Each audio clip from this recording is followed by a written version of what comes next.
Hey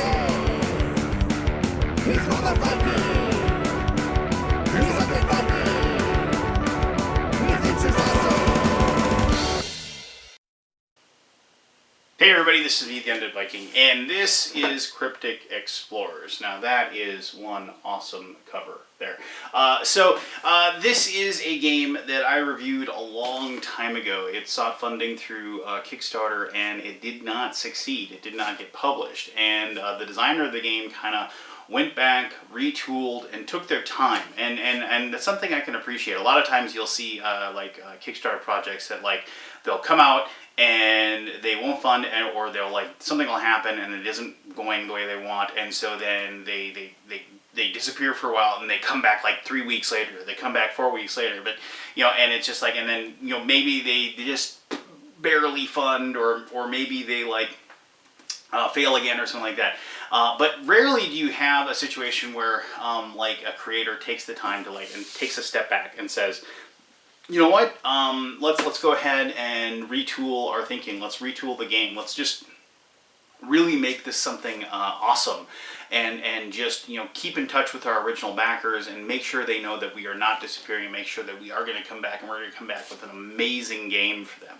And so when I was contacted and told that this game was going to they're going to relaunch, I was super excited. They asked if I was willing to do a video. I said I was more than happy to do a video, and just a lot of life and whatever has happened between now and then. But finally, here is the video for Cryptic Explorers. Now this remains one of the coolest themes of any of these dungeon crawl board games that exist, and there are tons of them. Now, you might not believe this, but a decade ago, when I first was getting into the hobby, the whole dungeon crawl board game genre just really didn't exist. People, they were there.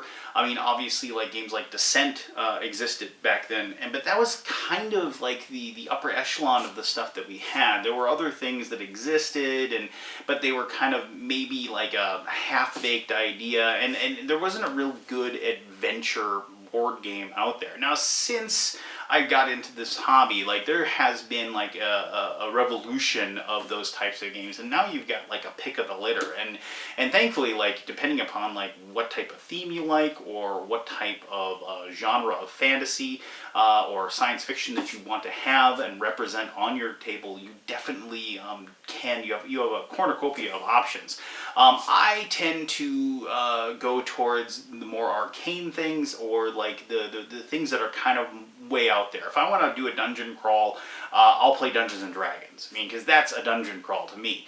If I want to play something where I'm going to have the one against many, which is with one person controlling the bad people, and one person, and one or more people controlling the adventurers. I want something that kind of tilts that theme, tilts that world on its ear. So the idea behind Cryptic Explorers is that the players are invading.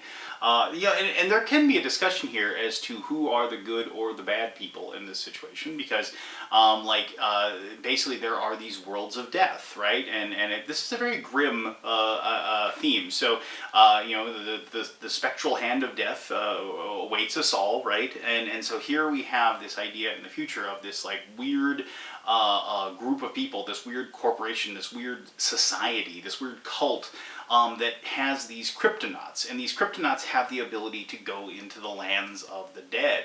And when they're there, they're trying to collect artifacts. They're trying to understand death, and feasibly to just have a greater idea of what death is. Maybe have an idea of how to beat death and have unending life.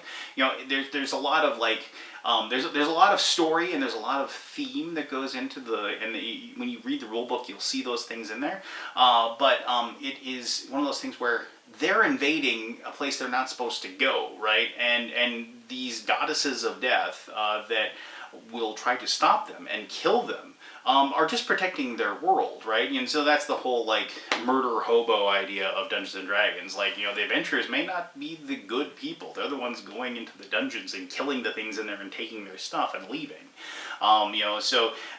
There's that weird waffle there, as you will. But regardless, this is a fantastic theme. It has fantastic art. It takes me back to my black metal and death metal roots that I listened to a lot in my late teens and early 20s, and I just dug this game before, and I still dig it now. So I'm going to give you an overview of how the game works. It has a lot of different rules and a lot of different tactics and strategies, so I'm not going to go over like a step-by-step turn basis, but I'm going to give you a good overview of the rules so you can have an idea of how the game is played, and then I'll come back here and I'll tell you why I think this game is awesome. Alright, cool.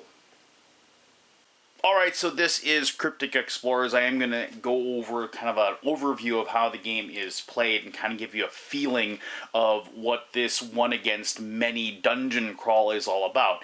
But a couple things to keep in mind. This was a prototype that I was given, so while the artwork and this wonderful gritty feel and theme that you're going to see in this overview will hold true, like the component quality and how these components like actually look as far as like cardboard thickness or how the dice look or the standees or all those things, that might change between now and before the time the game is published. Another thing is that while I have a fairly complete game, like I didn't get like all of the different realms of death, so I wasn't able to play all of those, but I played this game way back when the first Kickstarter came through, and I've played like the stuff that I was given here, and I can only imagine that as awesome as this was, it's just going to be just as awesome when I finally get my hands on the whole deal. Alright, so as I said in Cryptic Explorers, this whole idea, and I'm sure if you're watching this, you're very familiar with the whole like dungeon crawl, the one versus many. Games like Descent are well known for having that going on. And this is one person is going to take on the role of the goddesses of death, and the other players, whether it is 1, 2, or 3 other players, are going to take on the roles of the Cryptic Explorers. Now, the whole idea of this is that the Cryptic Explorers are just trying to go into the world of death, these worlds of death, and they're trying to get artifacts or try to accomplish certain certain goals in this specific realm. So that they can claim these cards over here, which are these glimpses into like what death truly is, and these knowledge of death cards. Now, all of these have wonderful little stories on them, and like there's a bunch of these, right? And these are like when you you're supposed to read these aloud, and once again, look at this wonderful white, like words on the black background. I mean, like when I first got this game, you may have seen me tweet out that it was like this is the like most metal of all games I've ever played. It is. This kind of took me way back to my my growing up in the late '80s and listening to a lot of really dark death metal back then. But regardless, the whole point is that you're trying to collect 3 knowledges of death amongst the 6 cryptonauts that are going through this world, these worlds. And if they manage to collect those 3 knowledges of death and are able to teleport out of the land of the dead, then they win. If the goddesses of death, like whichever one you're playing, like this one is the Zizka, is this one that I've picked. And I'll go over a lot of this here in just a little bit. The Goddess of Death wins by basically killing these Cryptonauts. Interesting thing, when to teleport out normally, and there's a couple things that can break the rules, but normally Cryptonauts can't teleport out of the world of the dead unless they are adjacent to another Cryptonaut. Now, that could be just 2 of them adjacent, or it could be all 6 of them adjacent to each other, and they can all teleport out at the same time.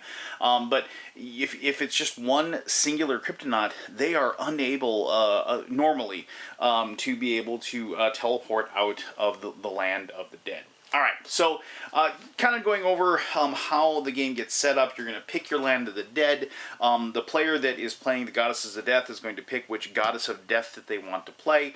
That person is then going to have this hand of cards here, which is 20 cards that have these different powers and abilities, and I'll go over those, and I'll just give you some examples of that that you'll be able to use. They have 3 different types of creatures that they're able to summon into the land of the dead to do battle with the Cryptonauts over there. And then we're going to have these little standees. So like if you summon a Crypt Hound and you bring that to the table, you just simply place it on the standee and then you place it in the area where you summon it. And I'll go over how you go through summoning monsters and how you use the cards that you draw and so forth here in just a little bit. The players will pick each, depending upon, like, if you just have one player and they're going to be like having controlling all 6 of the Cryptonauts like in 2 squads of 3. You do it that way. If you have 3 other players, each one will control 2 of them. You get this giant deck of these different Cryptonauts, and each person can go through and pick which one. All of these are distinct in some way, but they do come down to certain classes. If you have like this over here, they're like a mercenary. They're going to be your fighting people. These people here are like spellcasters that you have. These are utility people that you're going to bring along. So and then you have like scientists as well. So each one will have like a specific kind of role that they'll be able to do. A very important note, when you do pick the board that you're going to be playing on, and there you can see that there will be these areas here that will have like like this is an arcane door. It might be a little difficult to see that, but so you place a token on there of an arcane door in that. These are the lost souls, the dead souls that people can, the Cryptonauts can pick up as they go over. The explorers will grab those and they'll use those to power up different abilities. There's sarcophagi in this particular area here. There's also these artifacts. Artifacts will, and that's another deck of cards over here. Artifacts will give special powers and abilities to those people that collect those artifacts, and they also give you a knowledge of death when you do that. So like artifacts are going to be a goal. Some other things that you might see here, there are like these normal doors. Normal doors can be opened and closed by anyone, and it just, it's an action to open those. They can also be attacked and destroyed as well. The arcane doors that are like here and here, they can be closed by anybody, but they can only be opened by mages or scientists because they have the technology, they have the ability to do so. There are these things called monoliths. Monoliths can be awoken by the goddesses, and when they get awoken, they grant extra power, and will like sometimes have different effects depending upon the goddess that you've chosen for that particular this particular session of the game. You get a ton of these tokens over here. I'm not really going to go through all the tokens or anything like that, but the tokens are going to be used for lots of different things, to detail how much power you have as the goddess to spend, to detail like the life and the stamina of the Cryptic explorers. They'll also be used to like designate any kind of bonuses or penalties that you're going on. If you are doing a prepare action with one of your explorers, which then allows you to like basically interrupt an action that's being taken by on the Goddess of Death turn. So there's lots of different tokens, and like I said, this is just going to be an overview. If I actually went through each and every rule, it's really, really long, and I'm thinking this overview is going to be kind of long as it is. There are dice, dice in this game. I mean, it is a dungeon crawl, in my opinion. Dungeon crawls shouldn't have really deterministic results. You should be, dice should affect and have a great deal a part of the fickleness of the game. Dice are going to be used for combat, and mostly. Sometimes they'll be used for skill checks, like you'll have to test different skills of different, like your stamina or what have you, to see if you succeed. What you're trying to do is you're trying to roll the number or lower. So high numbers are good.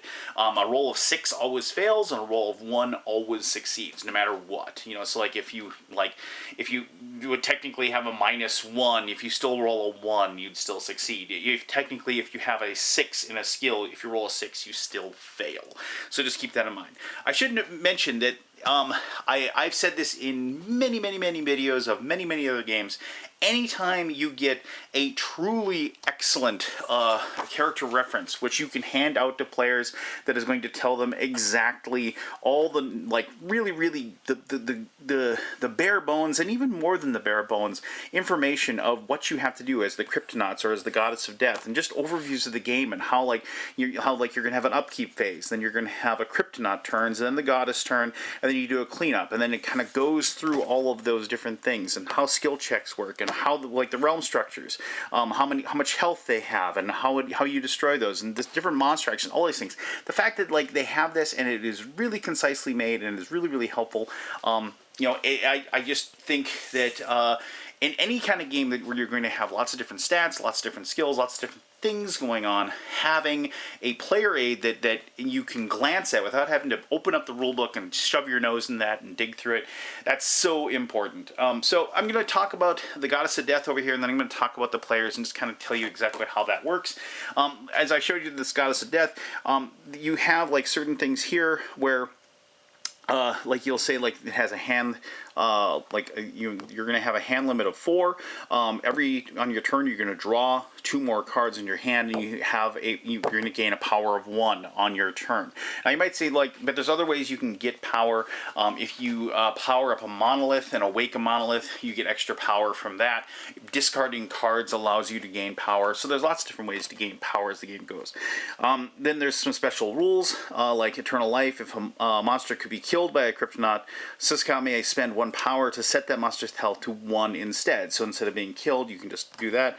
And then Entombed monoliths have +1 health. So it may summon monsters adjacent to any monolith, ignoring the monster distance rule. One of the rules of the game is that you can summon monsters pretty much anywhere, but they have to be at least 5 spaces away from any Cryptonaut, and they can't be in the line of sight of said Cryptonaut. So that's one of those things where you just have to make sure that you are paying attention, and it just makes it so you can't just automatically swarm the Cryptonauts as they begin. Now you'll notice that all 6 of the Cryptonauts are set up over here. There is another starting area right here that you could choose to use as well, but that's just dependent upon the player and how they want to do it. You can't separate them though. You can't have some start here and some start there. You all have to start in that one area. And then normally you'd have an upkeep phase. Certainly you're going to have things that happen as far as with the upkeep, but first turn you don't have an upkeep phase because you haven't done anything yet. Okay, but I'm getting a little bit ahead of myself. Let me backtrack a little bit. So monsters will have a monster card like so. It designates the goddess that they are associated with on the back, and then it just kind of tells you. So this thing here tells you you can see how much power it takes to summon these particular creatures, and then it gives you their health, their speed, and then this is their attack value. So you do a hit, you have to roll a 3 or less, and then they attack with fangs. You can see that it has a damage of 1, and it's a melee attack, so it has to be adjacent to something. And then it says call the pack. If this damages a Cryptonaut, it may summon a Crypthound adjacent to the Cryptonaut, ignoring the summoning distance rule. That hound has no actions until their next turn. So a little cool special power as well. So you can see here is the 2nd level thing, the Tomb Guardians. You'll notice there is a Roman numeral 2 in there, meaning it has 2 power to do it.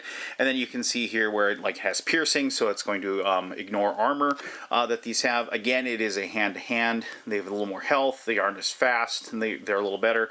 Ancient Edict, well, this is within 3 spaces of a monolith door. It has +1 armor and +1 damage.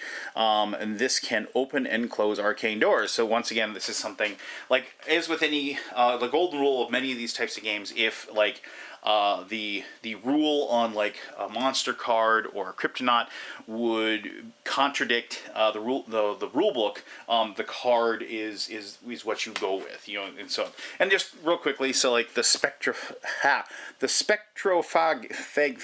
or I always Trophagi? I don't know. Coffin Liches, let's just call it that. So you can see it's 3 power, 6/4/4, has 1 armor, floating. So floating is important because floating means that they can cross over these areas that are black, that are pits. So like you don't have to worry, you're not affected by, and you can move over those.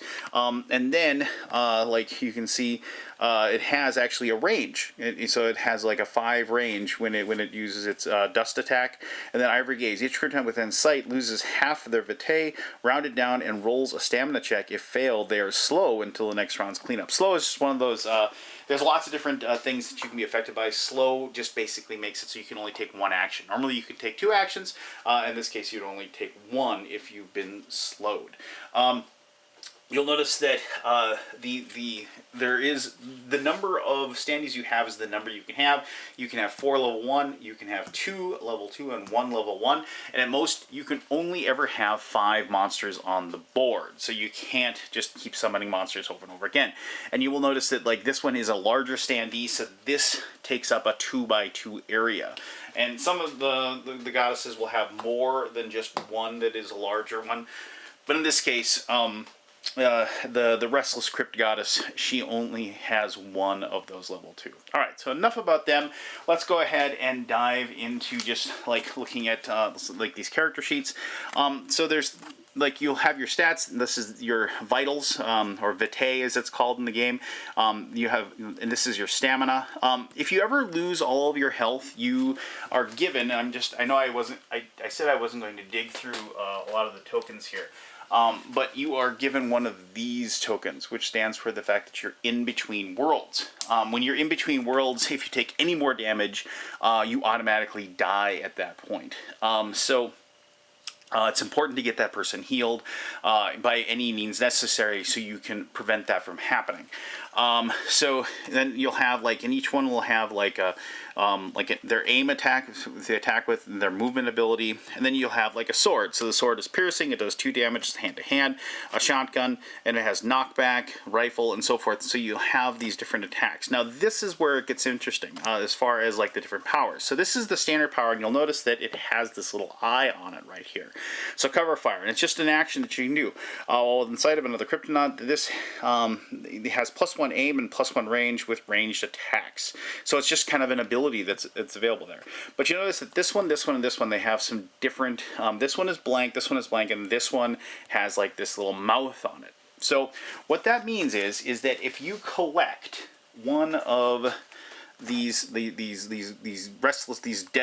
dead spirits, you're able to place that onto one of these, and that unlocks that ability on that Kryptonite. So like this Trudge Onward, this has +1 move and has +1 to stamina checks. Arsenal, the rifle has piercing, shotgun, and so forth. Basically you can level up, and any good dungeon crawl game allows you to level up your characters in some way. Now this is the interesting one. So like the mouth, this devours the soul.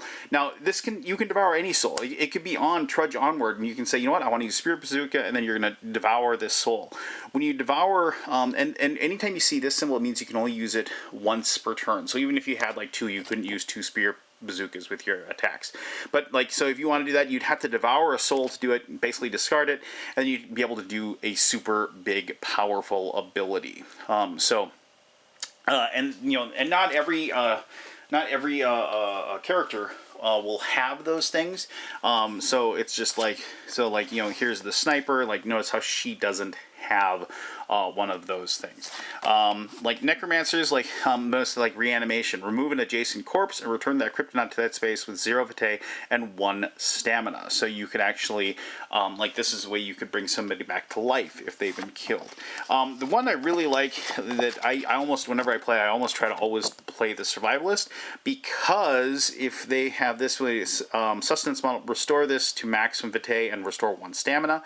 Also, they have the ability to, like Lone Wolf, this is immune to hazards and can teleport without being adjacent to the Kryptonite. So this person can escape out of the land of the dead without having to be adjacent to another one. I just kind of like that ability, and I like playing the survivalist as a character. All right, so and this is, once again, I didn't go through all the different abilities, and remember, you have this giant stack of all of these different ones. So, like, if you wanted to have let's see if we can defeat with all scientists. Let's see if we can defeat it with all utility people or all mercenaries. You know, you have those abilities, and like once again, the replay value kind of just keeps on escalating when you have those different options and you have those different things that you can do. So, I mean, that's like a real good overview of how those things all work. I mean, as far as how turns work, the Cryptonauts will go first, and like each person will take and they'll do their actions with their particular Cryptonaut. Most of this is going to be like moving around, opening doors. You know, collecting, trying to get to areas where you can collect artifacts, you can collect the souls, and being able and fighting monsters as they appear. You know, there's lots of different actions you can take. But you can always take extra actions if you're willing to spend stamina by doing so. Now you can always rest to get stamina back, but you know, and so but you know, having low stamina is never a good idea because like there are certain things that empowers that and I'm going to show you these cards here in just a little bit. But like there are tons of things that the Goddess of Death is going to be able to do with their power that is going to like mess with the players and so on and so forth. Combat works really simple. Here, let me just, you know, I mean, if it's ranged or if it's melee, like here, I'll put a Cryptound out here, and like your character is next to it, and if they only have melee attack, then you just do a melee attack. If it's, you know, if you've, you know, I'm assuming most people have played some sort of dudes on a map dungeon crawl thing. You have to have line of sight. You can't ever, you know, all the standard rules apply. You can't move through walls. If you can't fly, you can't go over the pits. You know, like if you want, you can attack the doors and destroy the doors. You can attack the monoliths and destroy the monoliths. So I mean, one of the nice things about the game is that it is very malleable. The world, you can even with certain attacks destroy walls. You know, and to like, you know, and bust those down. So like you can get into areas that normally you couldn't get into earlier. So like if you have a ranged attack, you check the range and then you roll a die and then you do the damage to the monster. And by the same respect on the dead's turn, if you're next to one, you will be able to attack and be able to do damage to Krypton. I mean, the big thing here is that at the very beginning, I mean, I'll talk a little bit more about this in my final thoughts, but at the very beginning, it always feels like the Cryptonauts are just, like, too powerful, right? Like, they just seem like they can just do anything they want. I mean, there's a lot of them, they're running around, but the whole point is that they can't replenish, right? I mean, they have those 6 people, and the moment you start wearing them down and start chipping away at them, you know, time is on the goddess's side. I mean, because they can just they constantly are getting power. They're constantly getting, you know, monsters out to fight them, and you know the eventually if the Cryptonauts spend too long in the world of the dead, they're going to lose. I mean, it's one of those things. They can't maintain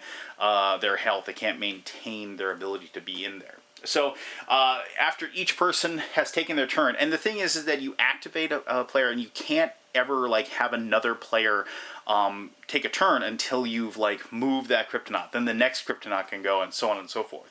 And this is where like the cooperative aspect goes. You know, it's like, okay, these 2 should go over here and try to collect that artifact. Those 4 should go over there and provide covering fire for those 2 over there.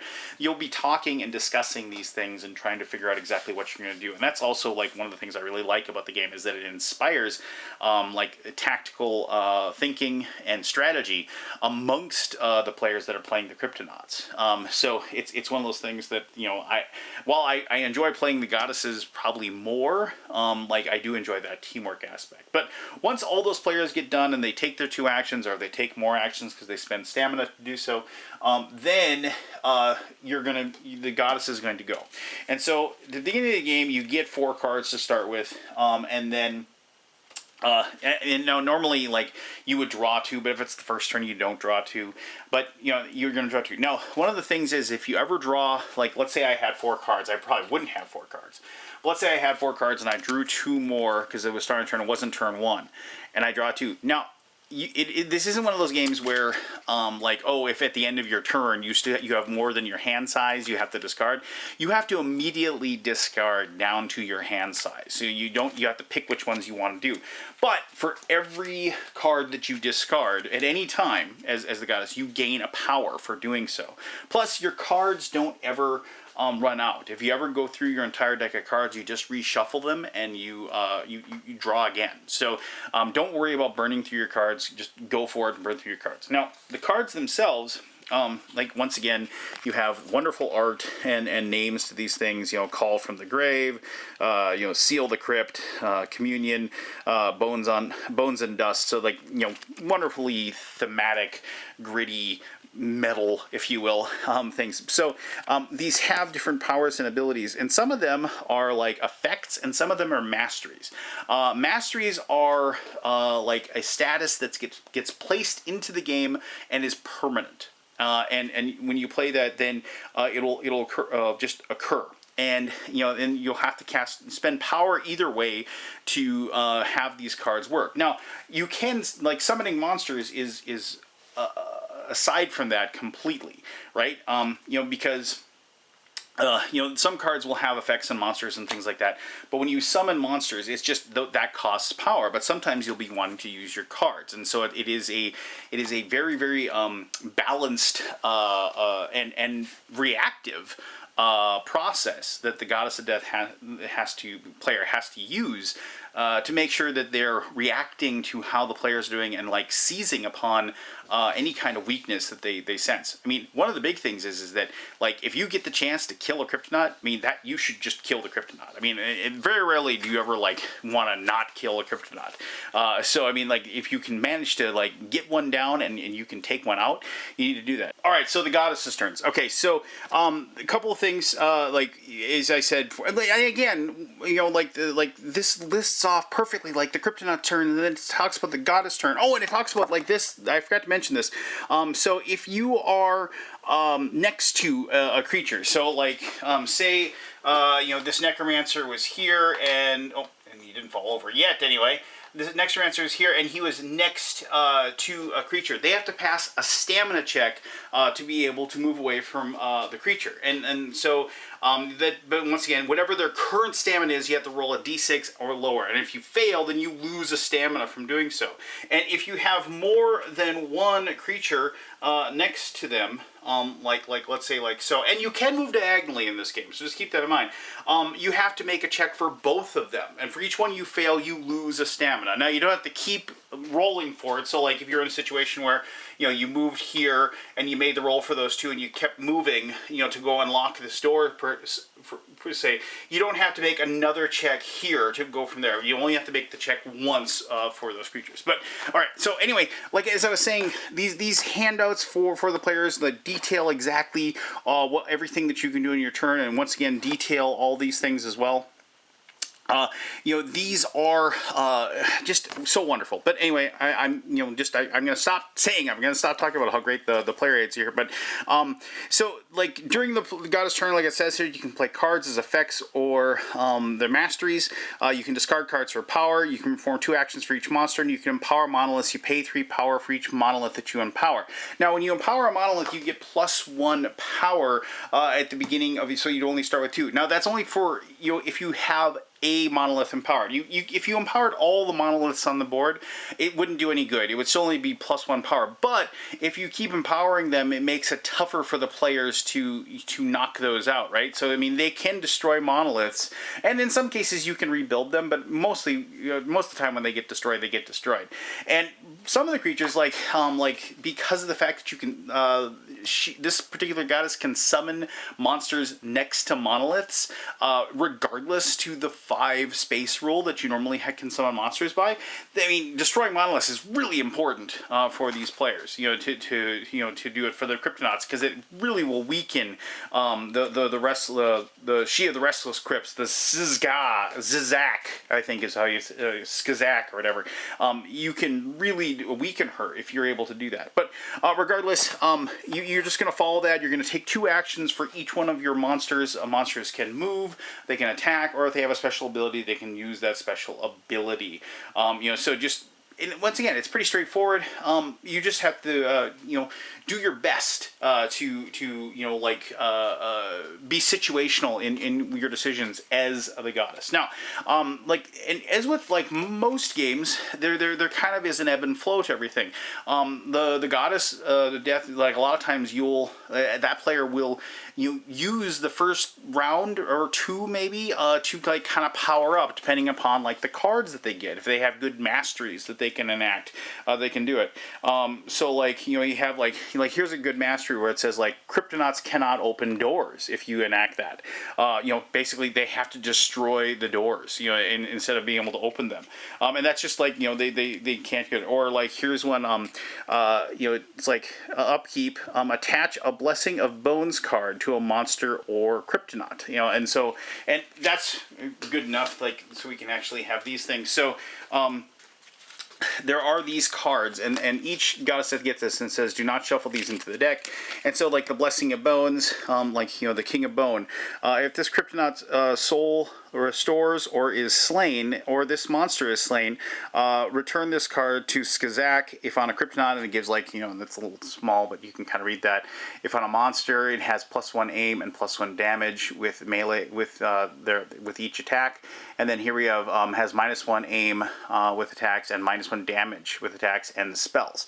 So like. These are just cards that are set aside. Another thing I should mention that before the game begins, the players should hand over all of the characters they're going to be playing to the Goddess of Death, so they can look over those special abilities and they can kind of plan on their strategies. And they should hand the Goddess of Death character should hand over the monsters so they can look at the monster abilities. Hand this one over. Hand over all of their cards so they can go through those and try to decide what they have. So those are some of the masteries. I mean, some of them are just like the little effects, or a summon any number of monsters with a combined cost of 3 or less. So you can basically summon more monsters than normal with that card.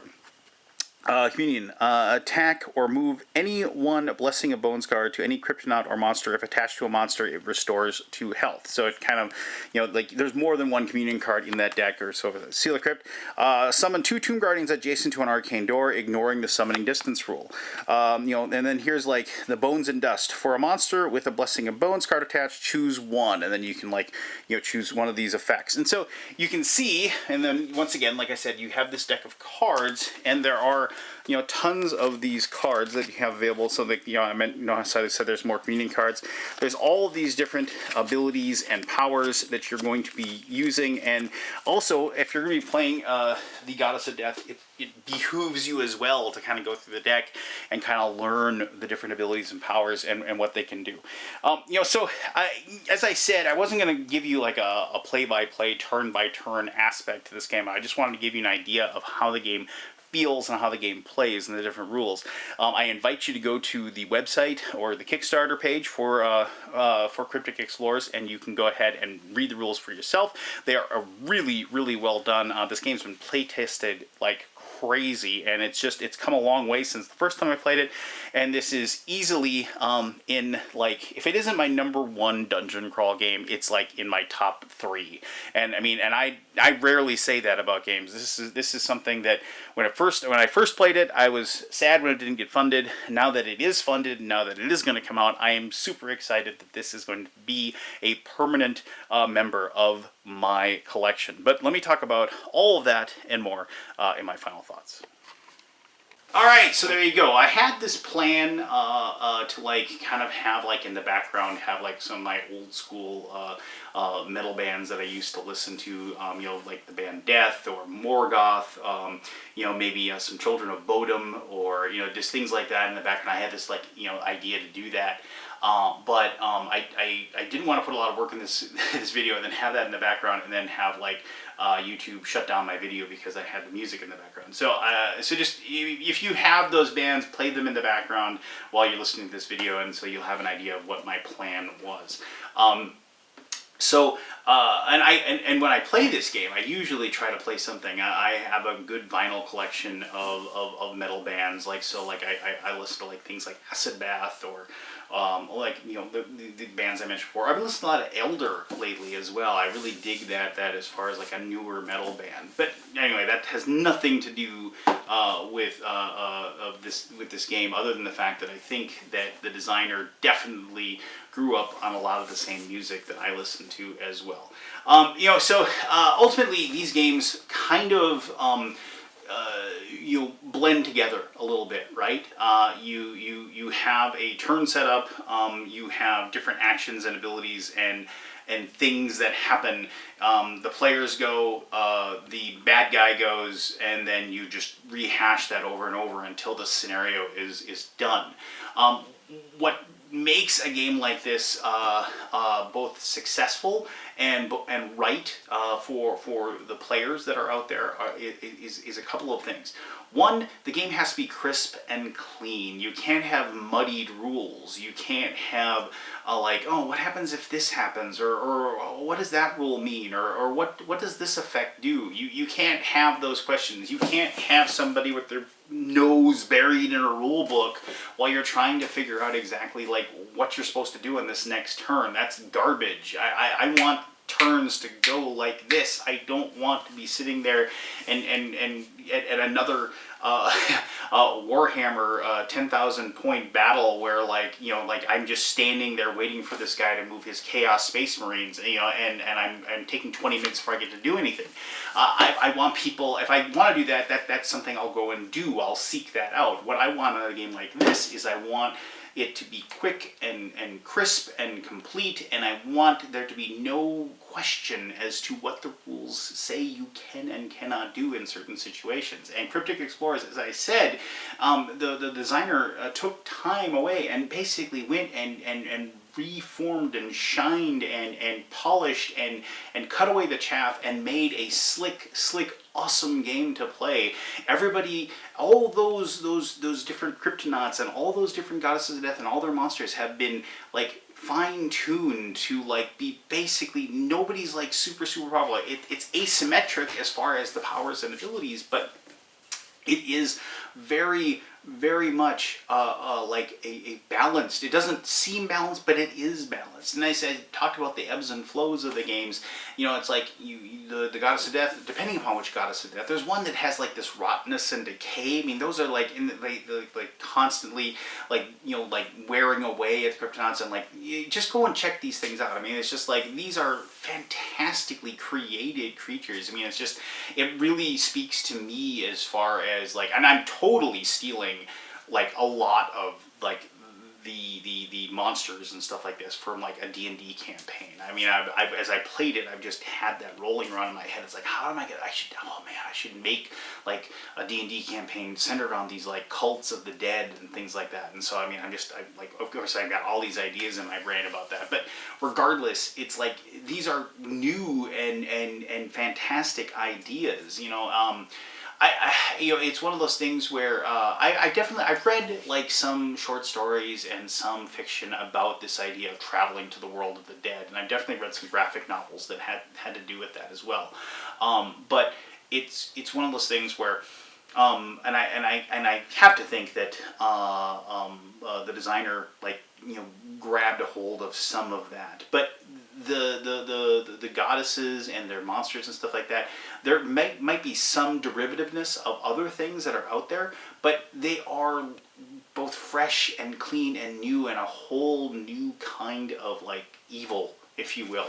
And it makes for a fantastic experience. I mean, all of those different Kryptonauts, they all have like really distinct powers and abilities, and it's one of those things where I can't imagine the amount of work that was put into to make sure that you had all of those. So I mean, it's one of those things where I think that the designer should be very, very proud of what they made here, because it is, well, the genre of one versus many dungeon crawl is something that we've seen before, and I've definitely seen before, and I'm sure you've seen before as well.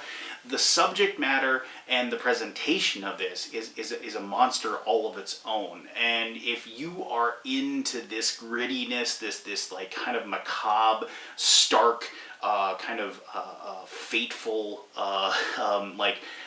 what awaits beyond the great door kind of like grimness of a game, then I strongly suggest that you check this out. I don't think you'll be disappointed. As I said, this is absolutely right now it's like one of my absolute favorite dungeon crawl games ever, and I've definitely played dozens of those in my day, and like I said, I'm super excited that this game's going to get published because I can't wait to just permanently have a copy of this in my collection. So there you go. If you have any questions about Cryptic Explorers, please ask away. I'll be happy to answer those as best as I can.